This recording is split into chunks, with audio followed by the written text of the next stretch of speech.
So I have just finished putting these 4 connectors together for attaching the Prodigy brake controller to the Ridgeline wire that came with the truck. This is the Ridgeline connector that goes under the dash. This is the connector that goes to the Prodigy brake controller. The mapping colors are not one-to-one, so you have to read the instructions. This one says that on the Prodigy, the black wire is for the battery. So when I then look over to the Honda, the black is for the ground. So they are not a one-to-one match.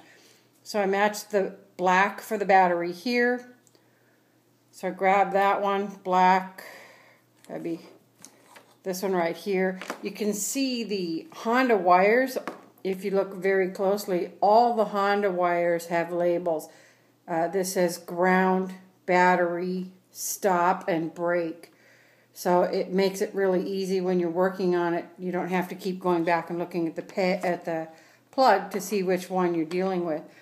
So just make sure you read the instructions as you go through it and match them up. They do not match by function exactly either. Apparently there's no industry standard for naming conventions. When we match up the black Prodigy wire to the Honda battery wire, it's a black and blue tie on that one.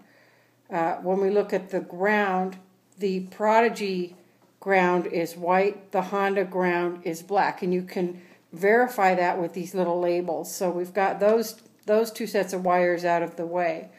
The next one then is the blue brake wire from Prodigy, and that actually maps over here on the Honda map to the brown and white for the trailer brakes. So that narrows it down. So obviously, the last 2 colors that you have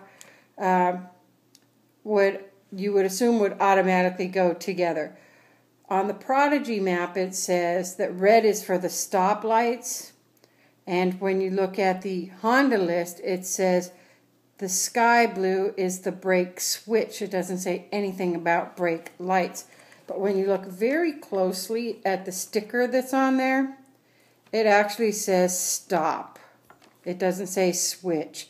So Honda's not consistent here with their directions and their labels. I'm going to assume that that is a match. It's the last possible combination.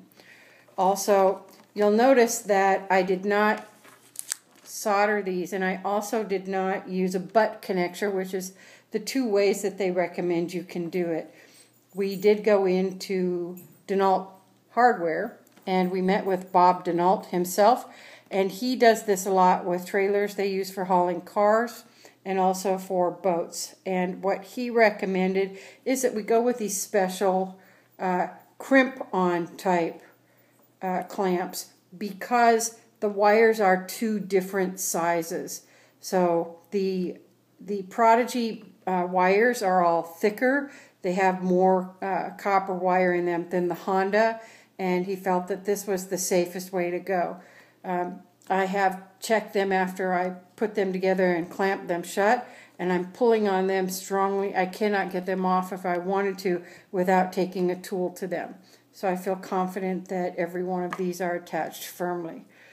Obviously, the next step then is to take the other pieces of the Prodigy brake controller out to the truck and install those. You can see from the window in the background here, it's dark already. I'm not going to do that tonight.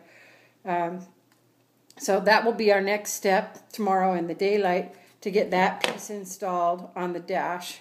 And we plan to put this down on the right-hand side of the steering wheel like many other people. So I will get a picture for you of that installation when it's complete.